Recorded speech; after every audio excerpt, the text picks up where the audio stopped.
ಇದೀಗ ಆಶೀರ್ವಚನ ನೀಡಿದ ವಿಶ್ವ ಒಕ್ಕಲಿಗರ ಮಹಾಸಂಸ್ಥಾನದ ಪೂಜ್ಯ ಜಗದ್ಗುರು ನಿಶ್ಚಲಾನಂದ ಸ್ವಾಮೀಜಿಯವರಲ್ಲಿ ಗೌರವ ಸಲ್ಲಿಸಿ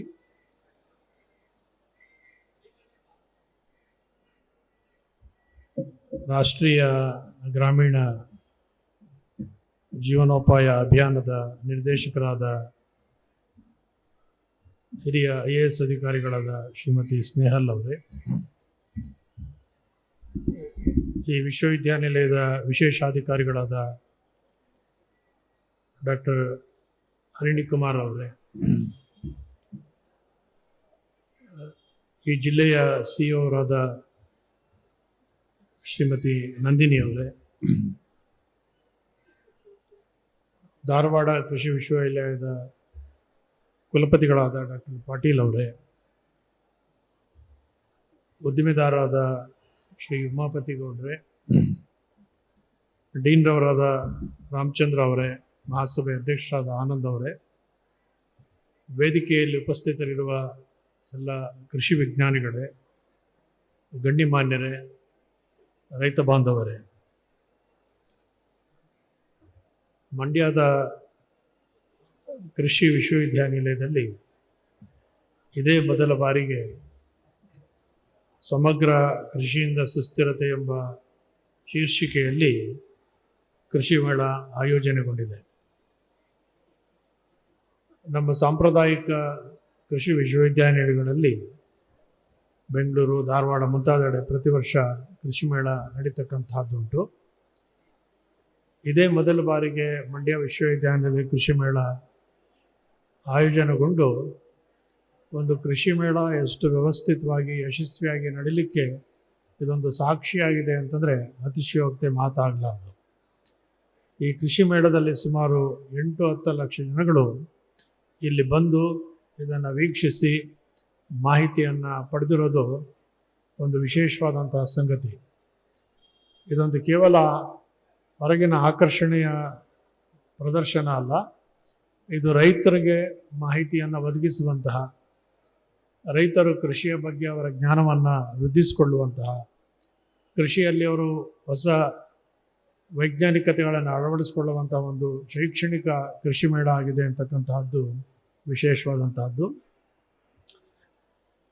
ಕುಲಪತಿಗಳಾದ ಪಾಟೀಲ್ ಅವರು, ಪೂಜ್ಯ ಸ್ವಾಮೀಜಿಯವರು ಹಲವಾರು ವಿಷಯಗಳನ್ನು ಹೇಳಿದ್ದಾರೆ. ನಮ್ಮ ಭಾರತ ದೇಶ ಕೃಷಿ ಆಧಾರಿತವಾದಂತಹದ್ದು. ನಮ್ಮ ದೇಶದ ಈ ರೈತರೇ ದೇಶದ ಬೆನ್ನೆಲುಬು ಅಂತಕ್ಕಂತಹದ್ದು ಒಂದು ದಿನ ಭಾರತದ ಒಂದು ಘೋಷವಾಕ್ಯವಾಗಿತ್ತು. ನಮ್ಮಲ್ಲಿ ಕೃಷಿ ಭೂಮಿ ವಿಸ್ತಾರವಾಗಿದೆ. ಎಲ್ಲ ರೀತಿಯ ಬೆಳೆಗಳನ್ನು ಬೆಳೆಯುವಂತಹ ಪದ್ಧತಿಯನ್ನು ಅನುಸರಿಸ್ಕೊಂಡು ಬರ್ತಾ ಇದೆ. ನಮ್ಮ ಒಂದು ಸಾಂಪ್ರದಾಯಿಕ ಪರಂಪರೆಗಳನ್ನು ಬಿಟ್ಟು ಒಂದು ಆಧುನಿಕ ಕೃಷಿಯ ವಿದ್ಯಮಾನಗಳನ್ನು ಅಳವಡಿಸ್ಕೊಂಡ್ರೆ, ಇದೀಗ ಸ್ವಾಮೀಜಿಯವರು ಹೇಳಿದಾಗೆ ತಾನು ಇರುವಂತಹ ನಿಗದಿತವಾದ ಭೂಮಿಯಲ್ಲಿ ಈಗ ಬೆಳೆಯುವುದರ ಹೆಚ್ಚಿನ ಪಾಲು ಬೆಳೆಯನ್ನು ಬೆಳೀಲಿಕ್ಕೆ ಸಾಧ್ಯ ಇದೆ. ಅದಕ್ಕಾಗಿ ರಾಸಾಯನಿಕಗಳನ್ನೇ ಬಳಸಬೇಕು ಅಂತನ್ನುವ ಮಹತ್ವ ಕೊಡಬೇಕಾಗಿಲ್ಲ. ರಾಸಾಯನಿಕಗಳನ್ನು ಬಳಸ್ತೇನೆ ನೈಸರ್ಗಿಕ ಸಾವಯವ ಕೃಷಿಗಳಿಂದಲೂ ಕೂಡ ರೈತ ವಿಭಿನ್ನವಾಗಿ ಹೆಚ್ಚಿನ ಬೆಳೆಯನ್ನು ಬೆಳೀಲಿಕ್ಕೆ ಸಾಧ್ಯ ಇದೆ ಅಂತಕ್ಕಂಥದ್ದನ್ನು ಪ್ರತ್ಯಕ್ಷವಾಗಿ ಅನೇಕರು ಇವತ್ತು ಮಾಡಿ ತೋರಿಸ್ತಾ ಇದ್ದಾರೆ. ಕೃಷಿಯಲ್ಲಿ ಮಾಡಿದ್ರೆ ಮನುಷ್ಯನಿಗೆ ಆರ್ಥಿಕವಾಗಿ ಸಬಲತೆಯನ್ನು ಪಡೆದುಕೊಳ್ಳಲಿಕ್ಕೆ ಸಾಧ್ಯ ಆಗಲ್ಲ ಅಂತ ಒಂದು ಸಾಮಾನ್ಯವಾದಂಥ ಒಂದು ಮಾತಿದೆ. ಆದರೆ ಆಧುನಿಕ ಪರಿಸ್ಥಿತಿಗಳನ್ನು ಅಳವಡಿಸ್ಕೊಂಡ್ರೆ ಆತ ಕೃಷಿ ಕ್ಷೇತ್ರದಲ್ಲಿರ್ತಕ್ಕಂಥವರು ಕೂಡ ಸಬಲರಾಗಿ ಬೆಳೀಲಿಕ್ಕೆ ಸಾಧ್ಯ ಇದೆ. ಇವತ್ತು ಕೃಷಿಯ ಬಗ್ಗೆ ನಿರಾಸಕ್ತಿಯನ್ನು ವ್ಯಕ್ತ ಮಾಡ್ದೇನೆ ಅದರಲ್ಲಿ ಆಸಕ್ತಿಯಿಂದ ಹೆಚ್ಚು ತೊಡಗಿಸ್ಕೊಂಡ್ರೆ ಆ ಉದ್ದಿಮೆಯನ್ನು ಬೆಳೆಸಲಿಕ್ಕೆ ಸಾಧ್ಯ ಆಗುತ್ತೆ.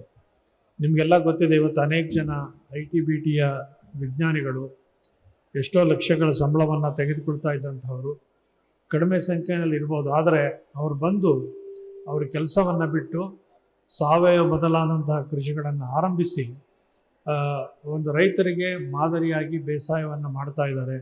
ಆರ್ಥಿಕವಾಗಿ ಕೂಡ ಅಲ್ಲಿ ಹೆಚ್ಚು ಪ್ರಮಾಣದ ಸಂಪಾದನೆಯನ್ನು ಮಾಡಲಿಕ್ಕೆ ಸಾಧ್ಯ ಅನ್ನೋದನ್ನು ತೋರಿಸಿಕೊಡ್ತಾ ಇದ್ದಾರೆ ಅಂತಕ್ಕಂಥದ್ದು ರೈತರು ಗಮನಿಸಬೇಕಾದಂತಹ ಸಂಗತಿಯಾಗಿದೆ.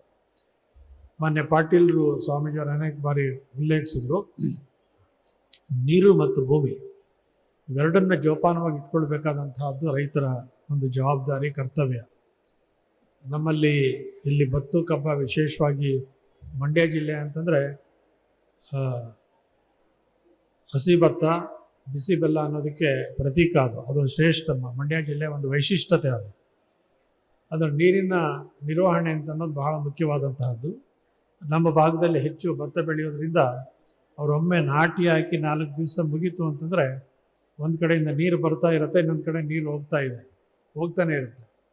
ವಿಜ್ಞಾನಿಗಳು ಹೇಳೋದಂದ್ರೆ ಭತ್ತಕ್ಕೂ ಕೂಡ ಅಷ್ಟು ಸದಾ ನೀರು ಹರಿಯುವಂಥ ಅಗತ್ಯ ಇಲ್ಲ ಅಂತೇಳಿ. ಅದಕ್ಕೆ ಎಷ್ಟು ಬೇಕೋ ಅಷ್ಟು ನೀರನ್ನು ಒದಗಿಸಿದ್ರೆ ಅದು ಚೆನ್ನಾಗಿ ಬೆಳೀಲಿಕ್ಕೆ ಸಾಧ್ಯ ಆಗುತ್ತೆ. ಅವರು ಎಷ್ಟೊಂದು ಗೊಬ್ಬರ ಹಾಕಿರ್ತಾರೆ. ಯುಗಾದಿ ಆದಮೇಲೆ ಎಲ್ಲರೂ ಗೊಬ್ಬರವನ್ನು ಉಡುವಂಥ ಕ್ರಮ ಇದೆ. ಅದು ನೈಸರ್ಗಿಕ ಗೊಬ್ಬರವನ್ನು ತೆಗೆದುಕೊಂಡು ಆಗುವಂಥ ಕೊಟ್ಟಿಗೆ ಗೊಬ್ಬರ ಹಾಕುವಂಥದ್ದು ಇರ್ಬೋದು. ನಾವು ನೀರನ್ನ ಸದಾ ಹರಿಸ್ತಾ ಹೋದರೆ ನೀರು ಮಾತ್ರ ಹೋಗೋದಿಲ್ಲ, ಭೂಮಿ ಸವಕಳಾಗುತ್ತೆ, ಹಾಕಿದಂಥ ಗೊಬ್ಬರ ಕೂಡ ನೀರಿನಲ್ಲೇ ಹೋಗುವಂಥ ಸಂದರ್ಭಗಳಿರುತ್ತೆ. ಅದರಿಂದ ಇವೆರಡನ್ನು ಮುಖ್ಯವಾಗಿ ಗಮನಿಸಬೇಕು ಅಂತ ಮಾತನ್ನು ಹೇಳಿದ್ದಾರೆ. ಕೃಷಿ ಭೂಮಿನಲ್ಲಿ ನಾವು ಹೇಗೆ ವಿಶೇಷವಾಗಿ ಹೆಚ್ಚಿನ ಬೆಳೆ ಬೇಕು ಅಂತ ನಾವು ಭಾವಿಸ್ತೇವೋ, ಹಾಗೆ ಭೂಮಿ ತಾಯಿಯ ಒಂದು ಶ್ರೇಷ್ಠತೆಯನ್ನು ಕಾಪಾಡಬೇಕಾದಂಥ ಜವಾಬ್ದಾರಿ ಕೂಡ ನಮ್ಮದಾಗಿರುತ್ತೆ. ಆ ಫಲವತ್ತತೆಯನ್ನು ಭೂಮಿ ಕಳ್ಕೊಳ್ತಾ ಹೋದರೆ ನಾವು ಬೆಳೆಯುವಂಥ ಬೆಳೆಗೂ ಕೂಡ ವಿಶೇಷತೆ ಇರಲಿಕ್ಕೆ ಸಾಧ್ಯ ಆಗಿಲ್ಲ. ನಾವು ಭೂಮಿ ಫಲವತ್ತತೆಯನ್ನು ಅಷ್ಟು ಜೋಪಾನವಾಗಿ ಕಾಪಾಡೋದ್ರಿಂದ ಅದು ಮತ್ತಷ್ಟು ಹೆಚ್ಚಿನ ಬೆಳೆಯನ್ನು ಬೆಳೀಲಿಕ್ಕೆ ಸಾಧ್ಯ ಆಗುತ್ತೆ ಅಂತ ಎಲ್ಲ ಒಂದು ಸಂಗತಿಗಳನ್ನು ಈ ಕೃಷಿ ಮೇಳದಲ್ಲಿ ಬೆಳೀಲಿಕ್ಕೆ ಸಾಧ್ಯ ಇದೆ. ಅದಕ್ಕಾಗಿ ಇವತ್ತು ವಿಶೇಷವಾದ ರೀತಿಯಲ್ಲಿ ಈ ಒಂದು ಕೃಷಿ ಮೇಳವನ್ನು ಆಯೋಜಿಸಲಾಗಿದೆ. ನಮ್ಮಲ್ಲಿ ರೈತರು ಸಾಮಾನ್ಯವಾಗಿ ಫಸಲು ಜಾಸ್ತಿ ಬರಬೇಕು ಹೇಳಿ ರಾಸಾಯನಿಕವನ್ನು ಉಪಯೋಗಿಸ್ತಕ್ಕಂಥದ್ದಿದೆ. ನಾವೇನೇ ರಾಸಾಯನಿಕವನ್ನು ಭೂಮಿಗೆ ಇಟ್ಟು ಫಸಲನ್ನ ಹೆಚ್ಚು ಬೆಳೆದರೂ ಕೂಡ ಅದೆಲ್ಲವೂ ಇಂಟರ್ನ್ ಮನುಷ್ಯನಿಗೆ ಬರತಕ್ಕಂಥದ್ದು. ಭತ್ತ ಇರ್ಬೋದು, ರಾಗಿ ಇರ್ಬೋದು, ಕಬ್ಬು ಯಾವುದೇ ಇರ್ಬೋದು, ಅದೆಲ್ಲವೂ ಕೂಡ ಮನುಷ್ಯನ ಆಹಾರವಾಗಿ ಬಂದಾಗ ಆತನ ಆಹಾರದ ಮೇಲೆ, ಆರೋಗ್ಯದ ಮೇಲೆ ಪರಿಣಾಮ ಬೀರುತ್ತೆ ಅಂತ ಅನ್ನೋದನ್ನು ಮನವರಿಕೆ ಮಾಡ್ಕೊಳ್ಬೇಕಾದ ಅಗತ್ಯ ಇದೆ.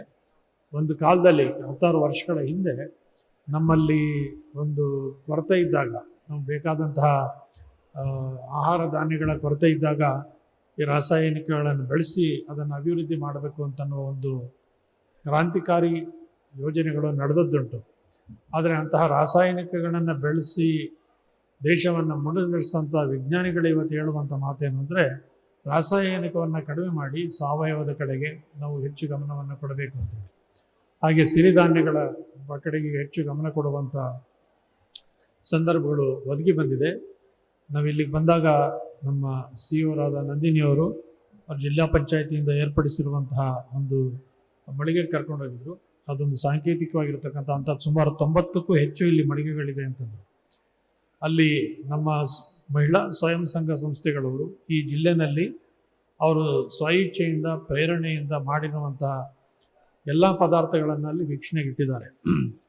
ಅಲ್ಲಿ ಸಾವಯವ ಕೃಷಿಯಿಂದ, ಸಿರಿಧಾನ್ಯದಿಂದ ಸಿದ್ಧಪಡಿಸಿದಂತಹ ಮನುಷ್ಯ ತಾನು ಮನೆಯಲ್ಲಿ ಊಟ ಮಾಡೋದ್ರ ಜೊತೆಗೆ ಹೊರಗಡೆ ಏನೇನು ಚಾಟ್ಸ್ ಬೇಕೋ ಎಲ್ಲ ಚಾಟ್ಸನ್ನು ಕೂಡ ಸಿರಿಧಾನ್ಯದಿಂದನೇ ತಯಾರು ಮಾಡಿ, ಸಿರಿಧಾನ್ಯದಿಂದನೇ ನಿಮಗೆ ಬೇಕಾದಂತಹ ಬಾಯಿ ರುಚಿಗೆ ಬೇಕಾದಂಥ ಎಲ್ಲ ಸಿಹಿ ಪದಾರ್ಥಗಳನ್ನು ಕೂಡ ಮಾಡಿದ್ದೇವೆ ಅಂತ ಅನ್ನೋದನ್ನು ಅಲ್ಲಿ ಪ್ರಾತ್ಯಕ್ಷಿಕವಾಗಿ ತೋರಿಸಿದ್ದಾರೆ.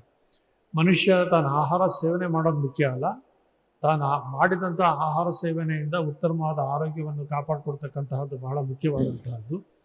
ಒಂದು ಬಾಯಿ ರುಚಿಗೆ ಊಟ ಮಾಡೋದು ಬೇರೆ, ಆದರೆ ಆರೋಗ್ಯವನ್ನು ಕಾಪಾಡಿಕೊಳ್ಳೋದು ಅಷ್ಟೇ ಮುಖ್ಯವಾದಂತಹದ್ದು. ಆ ಬಗ್ಗೆ ಸಿರಿಧಾನ್ಯದ ವಸ್ತು ಪ್ರದರ್ಶನವನ್ನು ವಿಶೇಷವಾಗಿ ಮಾಡಿದ್ದಾರೆ. ಇವತ್ತು ಕೃಷಿಕರು ಮುಂದೆ ಬಂದು ಅವರ ಸಮಸ್ಯೆಗಳು ಇದೆ, ಕೃಷಿಕರಿಗೆ ಸಮಸ್ಯೆಗಳಿಲ್ಲ ಅಂತಲ್ಲ, ಸ್ವಾಮೀಜಿಯವರು ಪ್ರಸ್ತಾಪ ಮಾಡಿದ್ರು. ಕೃಷಿಕರಿಗೆ ಸಮಸ್ಯೆಗಳು ಇರತಕ್ಕಂಥದ್ದು ಕೂಡ ಉಂಟು, ಅದಕ್ಕೆ ಪರಿಹಾರಗಳನ್ನು ಒದಗಿಸ್ತಾ ಇರ್ತಕ್ಕಂಥದ್ದು ಕೂಡ ಉಂಟು. ಹಂತವಾಗಿ ಅದು ಬೆಂಬಲಿತ ಬೆಲೆ ಇರ್ಬೋದು, ಬೇರೆ ಬೇರೆ ಸಮಸ್ಯೆಗಳನ್ನು ನಿರ್ವಹಣೆ ಮಾಡ್ತಕ್ಕಂತಹ ಕೆಲಸಗಳನ್ನು ನಿರಂತರವಾಗಿ ಸರ್ಕಾರಗಳು, ಕೇಂದ್ರ ಮತ್ತು ರಾಜ್ಯ ಸರ್ಕಾರಗಳು ಮಾಡ್ಕೊಂಡು ಬರ್ತಾ ಇರ್ತಕ್ಕಂಥದ್ದು ನಮಗೆಲ್ಲ ವೇದ್ಯವಾದಂಥ ಸಂಗತಿ. ಯಾವುದೇ ಸೌಲಭ್ಯ ದೊರಕಿದ್ರೂ ಕೂಡ ಅದನ್ನು ಮತ್ತೆ ಉತ್ತಮವಾದಂತಹ ಹಣವನ್ನು ಗಳಿಸುವಂಥ ಕೆಲಸಕ್ಕೆ ಅದನ್ನು ಉಪಯೋಗಿಸಬೇಕಾದಂಥ ಮುಖ್ಯವಾದಂಥದ್ದು.